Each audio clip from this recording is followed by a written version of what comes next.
Assalamualaikum warahmatullahi wabarakatuh.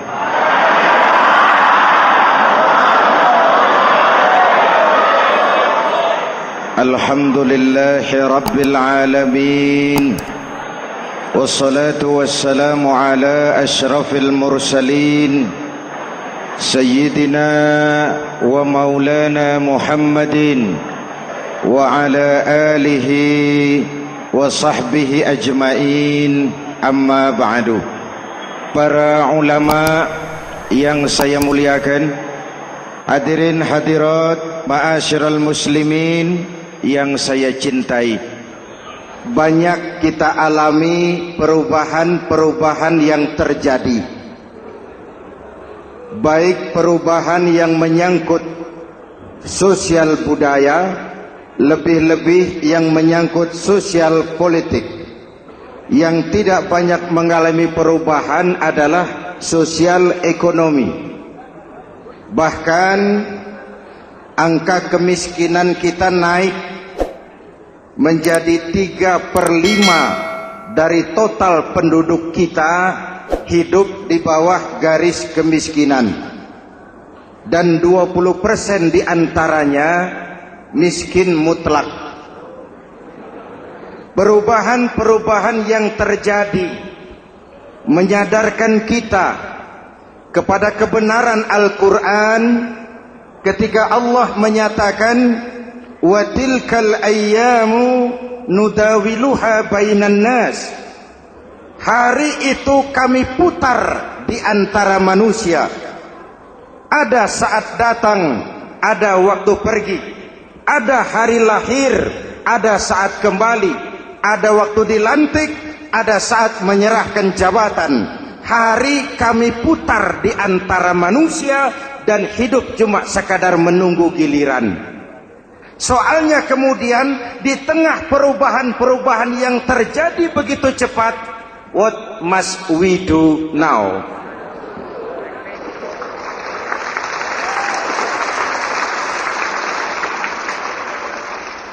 Saya juga nggak ngerti itu. Yang penting kan penampilan. Saudara-saudara kaum muslimin di seluruh tanah air, jadi pemimpin adalah pelayan bagi orang yang dipimpinnya. Okelah, perbaikan ekonomi, pembukaan lapangan kerja baru kita serahkan kepada pemerintah, karena kita percaya mereka orang-orang terpilih belaka yang dipilih dengan kepercayaan akan mampu membawa rakyat keluar dari kesulitan. Amin. Tugas kita sekarang di zaman susah meluruskan akidah. Jangan sampai mbah dukun yang naik ke permukaan. Betul? Islam misinya yang pertama membebaskan manusia dari kemusyrikan. 13 tahun Rasul berjuang di Mekah, menanamkan akidah, meluruskan keyakinan, membentuk iman. 13 tahun membebaskan manusia dari belenggu kemusyrikan. 13 tahun menanamkan la ilaha illallah Muhammadur Rasul dengan seluruh konsekuensinya. Kalau saya yakin tidak ada Tuhan selain Allah, saya tidak akan minta tolong kecuali hanya kepada Allah. Saya tidak akan pernah takut kecuali hanya kepada Allah. Saya tidak akan menggantungkan hidup kecuali hanya kepada Allah. Saya tidak akan minta rizki kecuali hanya kepada Allah. Saya tidak akan melarikan persoalan kecuali hanya kepada Allah. Kalau konsekuen dengan keyakinan ini, mbah dukun nggak dapat tempat.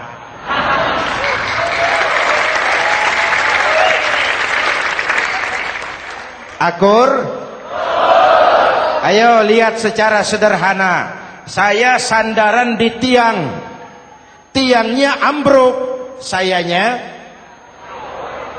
jatuh. Saya sandaran di tembok, temboknya runtuh, saya juga runtuh. Saya sandaran kepada orang kaya, dia jatuh miskin, saya bangkrut.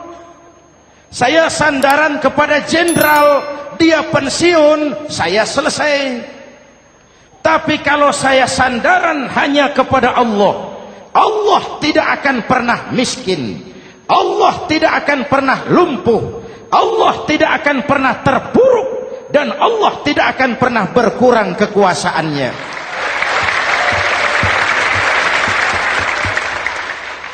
Maka umat Islam, sesulit apapun zaman yang kita hadapi, Allah juga tempat kita bersandar. Jelas? Selama ini kita iman dalam ucapan, tapi sekuler dalam perbuatan. Di masjid ada Allah, di kantor Allah tidak ada, maka korupsi merajalela.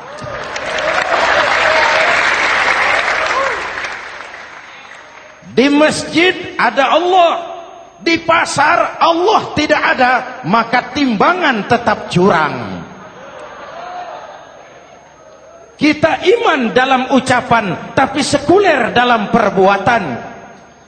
Oleh karena itu, sesulit apapun zaman yang kita hadapi, iman jugalah pegangan kita, Allah juga tempat kita bersandar.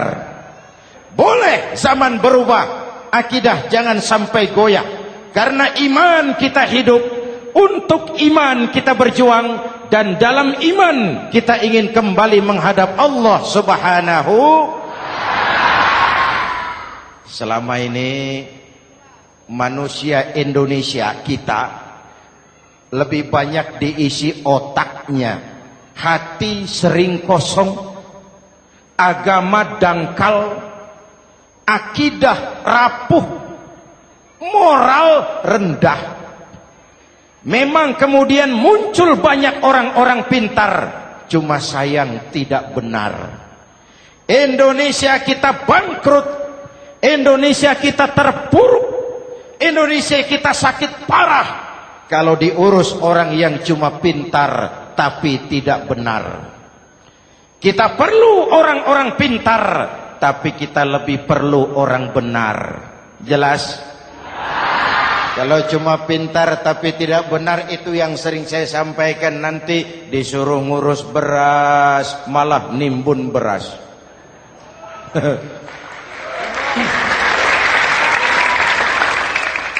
Disuruh ngurus laut malah jadi bajak laut.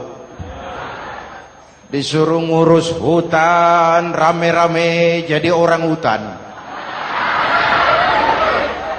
Jutaan hektar hutan Indonesia kita ini merupakan kekayaan sumber daya alam kita yang harus digunakan bagi sebesar-besar kemaslahatan rakyat. Yang disuruh ngurus hukum malah bikin hukum seperti pisau, tajam ke bawah, tumpul ke atas. Jangan heran lalu di masyarakat muncul street justice, pengadilan jalanan, sebagai refleksi dari ketidakpuasan melihat sikap hukum yang sangat berpihak. Kalau yang kecil salah, hukum cepat-cepat ditegakkan.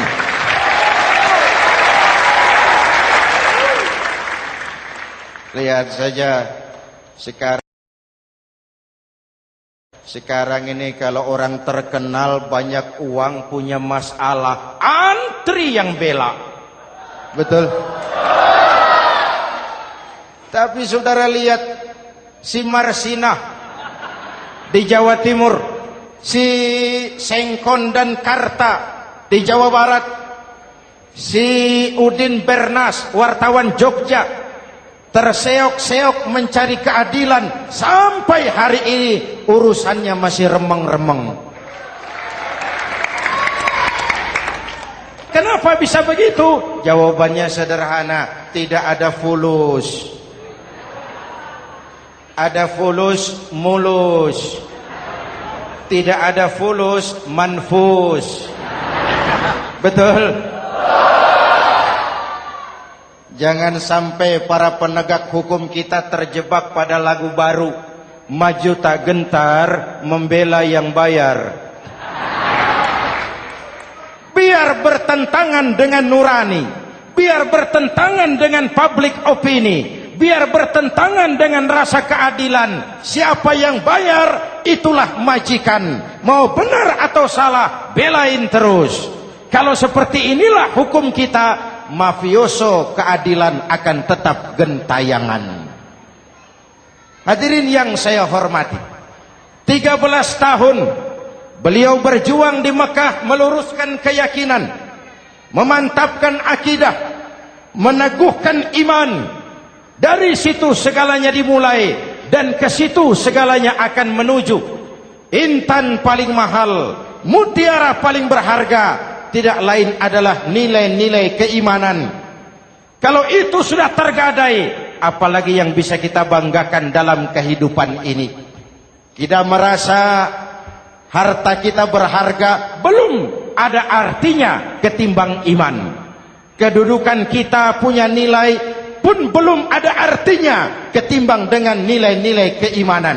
Itu intan paling mahal, itu mutiara paling berharga. Harta baru ada manfaatnya kalau dilandasi dengan iman. Jabatan dan kedudukan baru terasa gunanya kalau dilandasi dengan keimanan.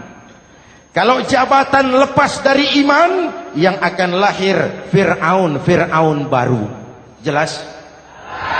Kalau harta terlepas dari iman, yang akan muncul adalah konglomerat Korun. Kalau ilmu pengetahuan terlepas dari nilai dasar keimanan, maka yang akan muncul adalah ilmuwan pelacur yang menyalahkan yang benar, membenarkan yang salah untuk kepentingan pribadi. Dan kondisi seperti itu tidak akan membuat kita makin sehat. Oleh karena itu, pada kesempatan ini, pesan pertama saya, menghadapi zaman susah, tetap jaga akidah. Tetap pelihara keyakinan. Kesulitan bukan untuk ditakuti, untuk diatasi. Hidup adalah kerja keras, bukan keajaiban. Perubahan tidak akan datang hanya dengan simsalabim abragadabra. Perubahan tidak akan muncul hanya dengan berandai-andai. Perubahan tidak akan turun dari langit seperti turunnya embun di waktu malam. Perubahan adalah kerja keras. Sehingga Al-Quran membimbing kita, innallaha la yughayyiru ma biqaumin hatta yughayyiru ma bi anfusihim. Allah tidak akan mengubah keadaan suatu bangsa kalau mereka tidak mau mengubah apa yang ada di dalam diri mereka. Yang ada di dalam diri itu rule of thinking, state of mind, cara kita berpikir, cara kita memandang kehidupan, cara kita mengatasi persoalan. Hadirin yang saya hormati, inilah iman. Berangkat dari ini kita menyadari, ini ujian buat kita rakyat. Dan kita rakyat Indonesia ini kalau sama susah sih sudah kenyang. Ya Pak? Ya Pak? Kita ini sebagai bangsa mengalami apa yang disebut oleh Bung Karno up and down. Naik, turun, timbul, tenggelam, pasang, surut. 350 tahun dijajah oleh Belanda, kita susah. Berangkat Belanda, masuk Jepang, susah lagi. Pergi Jepang, datang nikah, susah lagi. Lalu kita merdeka, dirongrong oleh berbagai pemberontakan, susah lagi. Makan bulgur, antri minyak. Lalu PKI berontak, susah lagi. Muncul orde baru, lama-lama susah lagi. Orde baru selesai, naik reformasi, mulai repot nasi, susah lagi.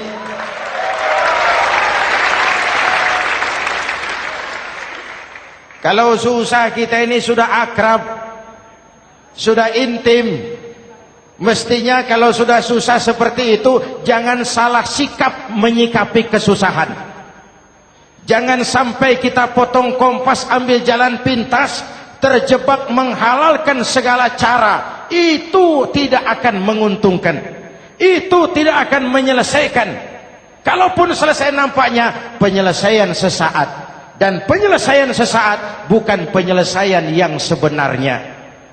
Karena itu tetaplah dalam koridor keimanan.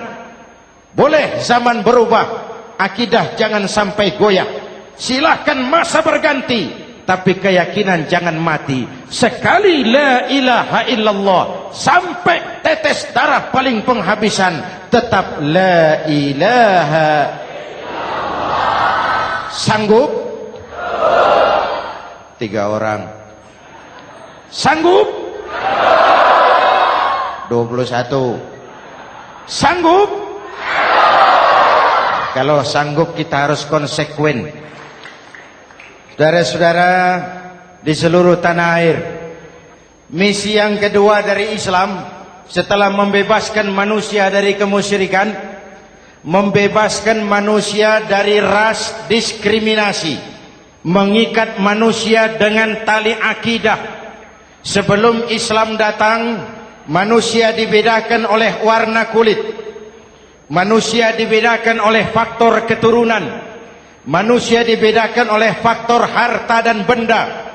Adalah Rasul yang mengajarkan, innallaha la yanzuru ila suwarikum wala ila amwalikum walakin yanzuru ila qulubikum wa a'malikum.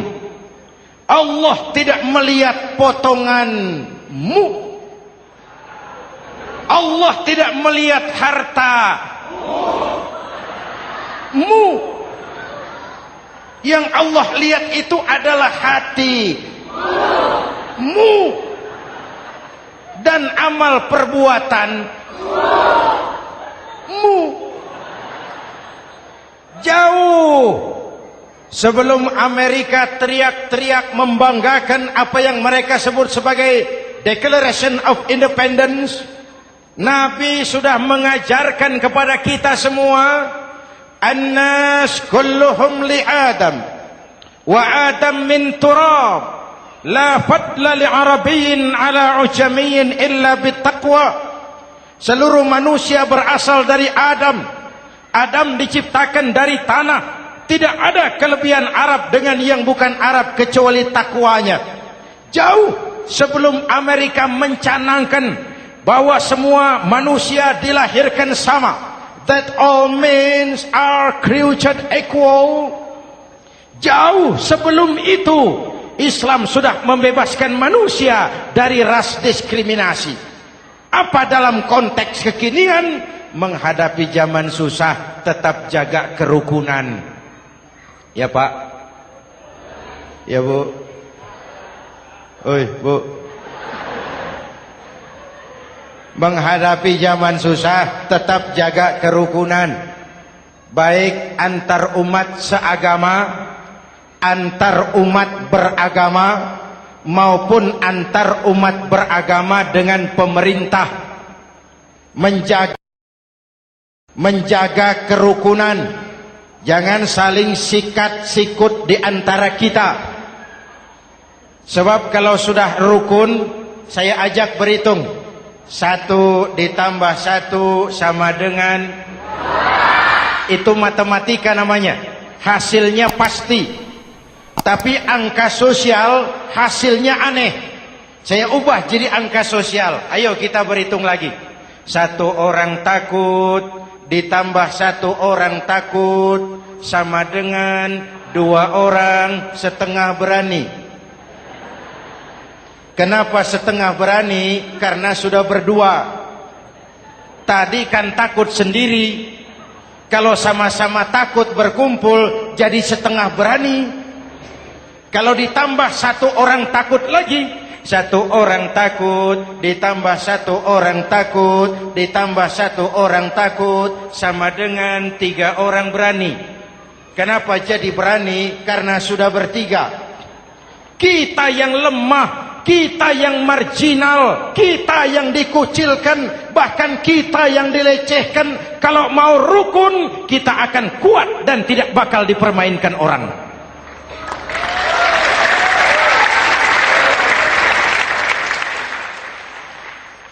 Tapi kalau rukunnya yang satu mau menikam yang lain, saya ajak berhitung lagi. Yuk berhitung yuk. 1 ekor ayam ditambah 1 ekor musang sama dengan 1 ekor musang. Kemana ayamnya? Dimakan musang. Betul nggak nih hitungan? Ayo kita hitung lagi. 1 ekor ayam ditambah 1 ekor musang sama dengan 1 ekor musang. Kemana ayamnya? Dimakan musang. Jadi kalau kita suka kumpul dengan orang yang mau makan kita, selesailah kita.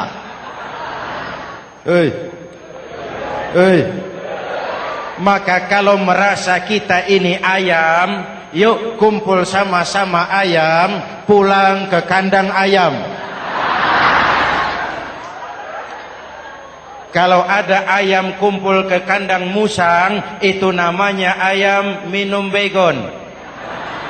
Jelas? Menjaga kerukunan. Pertama, antar umat seagama, sesama muslim harus saling menjaga, harus saling memelihara. Baik dia muslim yang jadi kapolri, baik dia muslim yang jadi kasat, baik dia muslim yang jadi pengusaha, baik dia muslim yang jadi petani, nelayan, guru, semua komit menjaga semangat kebersamaan, rukun antar umat seagama. Jelas? Jelas?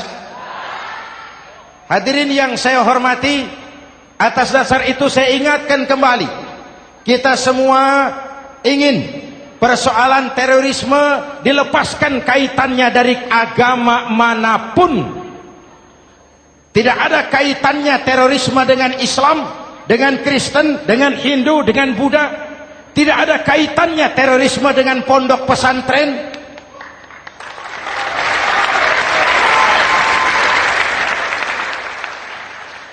Jangan sampai pesantren jadi kambing hitam.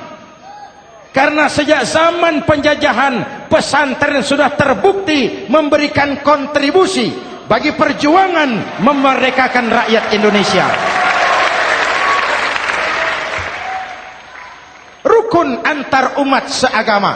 Yang kedua, rukun antar umat beragama. Islam ini rahmatan lil. Jangankan manusia walaupun berbeda agama, binatang saja dihormati. Ada hadis, fa iza zabahtum fa ahsinuz zibhata. Kalau kamu menyembelih hewan, sembelihlah dengan cara yang terbaik. Jangan menyembelih ayam dengan pisau tumpul. Itu namanya tidak berperi kebinatangan.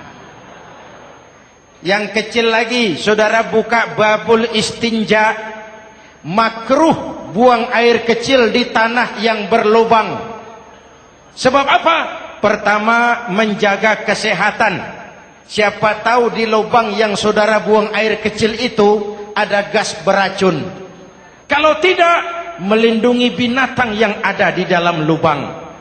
Siapa tahu di lubang yang saudara buang air kecil itu ada semut sedang rapat membahas terorisme. Apa dosanya lalu mati dikencingi? Ini namanya rahmatan lis semut. Binatang saja dilindungi. Maka perbedaan agama tidak harus menyebabkan kita bertolak belakang. Perbedaan agama bukan alasan untuk saling bermusuhan. Apalagi kita sudah menyadari tentang kemajemukan kita, tentang kebinekaan kita, tentang keragaman kita. Rukun antar umat beragama. Saling menghormati, saling menghargai, tapi tetap dalam batas lakum dinukum. Lalu rukun antar umat beragama dengan pemerintah. Hadirin yang saya hormati, yang benar kita dukung, yang salah kita perbaiki dan kita tegur menurut cara-cara yang diajarkan oleh agama kita. Dan sholat berjamaah, pendidikan bernegara yang paling bagus. Tadi kita sholat ada imam, ada makmum, betul? makmum wajib ikut imam kalau imam benar sholatnya. Rakyat wajib ikut pemimpin kalau pemimpin benar mimpinnya. Masyarakat Islam ini loyal. Masyarakat Islam ini bukan pemberontak. Masyarakat Islam ini taat dan setia. Kapan? Kalau imamnya benar. Imam takbir, makmum. Imam ruku, makmum. Imam i'tidal, makmum. I'tidal. Imam sujud, makmum. Tapi kalau imam keliru, mestinya imam ruku malah sujud. Salah imam ini. Tegur. Siapa yang wajib negur? Makmum yang saf terdepan. Anggota DPR.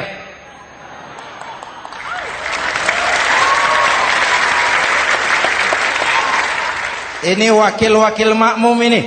Saf di depan ini. Kalau imam keliru mereka paling tahu. Ngomong. Tegur. Bagaimana negurnya? Ada aturan main. Mestinya ruku, imam sujud. Salah ini imam. Subhanallah. Kan begitu negurnya. Betul? Tidak boleh juga imam keliru, makmum emosi. Main pegang. Woi, makmum salah. Hoi, hoi.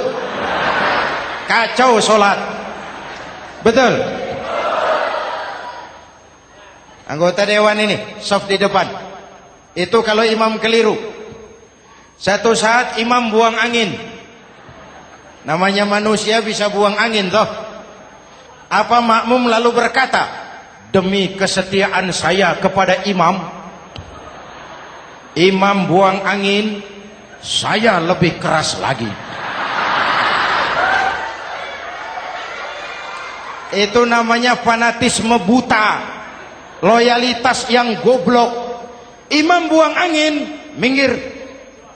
Iyyaka na'budu wa iyyaka nasta'in. Sampai situ imam buang angin, minggir imam. Lalu saf yang di depan maju. Tidak usah bikin solat baru, teruskan pekerjaan imam. Ihdinas siratal mustaqim. Teruskan. Kenapa? Kalau bikin solat baru lagi, nanti buang angin lagi. Bikin lagi solat. Kapan selesainya solat? Kapan selesainya membangun negara ini? Yang penting imam tahu diri, buang angin, minggir.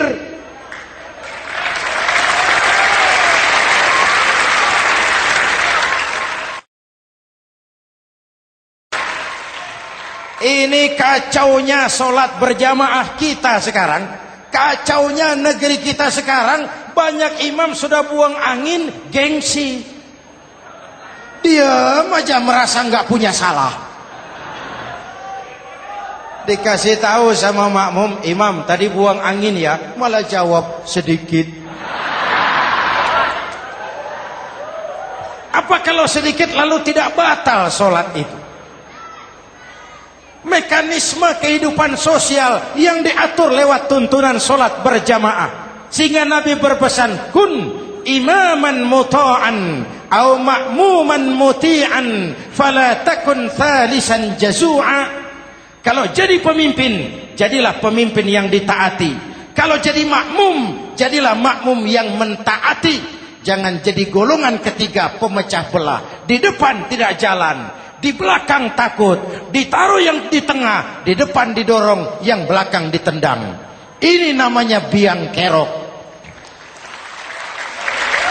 Saudara-saudara, dari uraian singkat ini saya ambil beberapa catatan pokok. Pertama, kalau ada intan paling mahal, kalau ada mutiara paling berharga dalam hidup kita, itu tidak lain adalah karena keyakinan.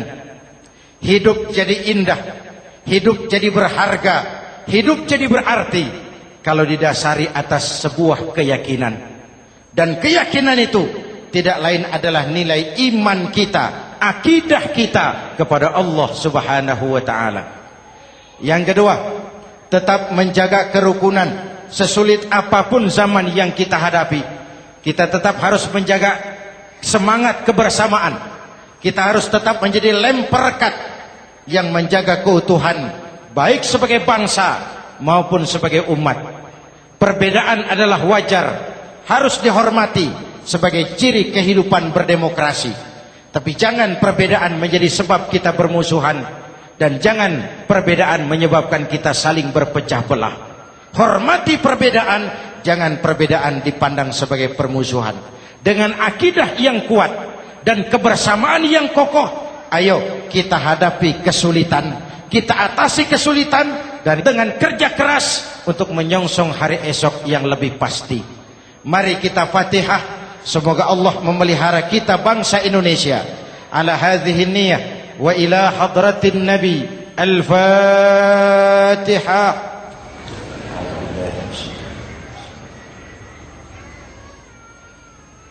Iyyaka na'budu wa iyyaka nasta'in. Ihdinas siratal mustaqim. Siratal ladzina an'amta 'alaihim. Bismillahirrahmanirrahim. Amin. Alhamdulillahi rabbil alamin. Allahumma salli wa sallim mubarak ala sayyidina Muhammadin wa ala alihi wa sahbihi ajma'in.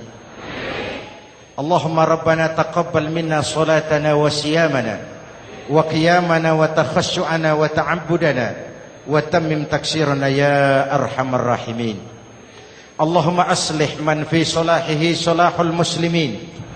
Allahumma ahlik man fi halakihi salahul muslimin. Allahumma rabbana la tu'akhizna in nasina aw akhtana. Rabbana wa la tahmil alaina isran kama hamaltahu ala alladhina min qablina. ربنا ولا تحملنا ما لا طاقة لنا به واعف عنا واغفر لنا وارحمنا أنت مولانا فانصرنا على القوم الكافرين. اللهم اجعلنا من السعداء المقبولين ولا تجعلنا من الأشقياء المردودين. أفضل ما قلته أنا والنبيون من قبلي لا إله إلا الله.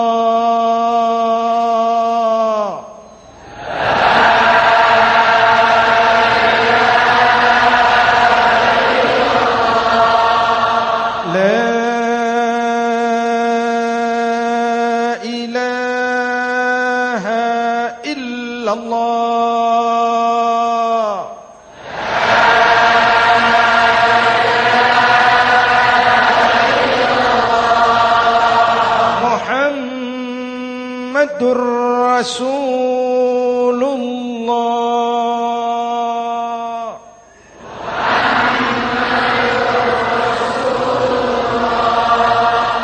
sallallahu alaihi wa alihi wasallam. Kalimatu haqqin 'alaiha nahya wa 'alaiha namut wa 'alaiha wa biha nub'atsu insyaallah minal aminin minal aminin minal aminin rahmatika ya arhamar rahimin.